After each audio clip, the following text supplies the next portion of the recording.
Preside, ecco, siamo a fine anno, un consuntivo su ciò che è stato l'anno scolastico, le attività didattiche, le tante ore anche dedicate all'alternanza scuola-lavoro, alla formazione, insomma un istituto sempre al passo coi tempi anche in prospettiva della nuova programmazione del prossimo anno. Sì. La scuola è una scuola polo, pertanto all'interno della scuola noi abbiamo sia formazione dei docenti dell'ambito 01 di Agrigento, sia un'attenzione particolare ai nostri ragazzi, all'alternanza scuola-lavoro, che possano vivere questo momento di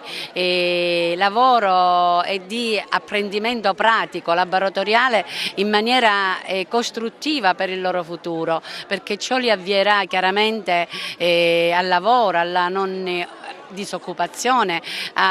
e li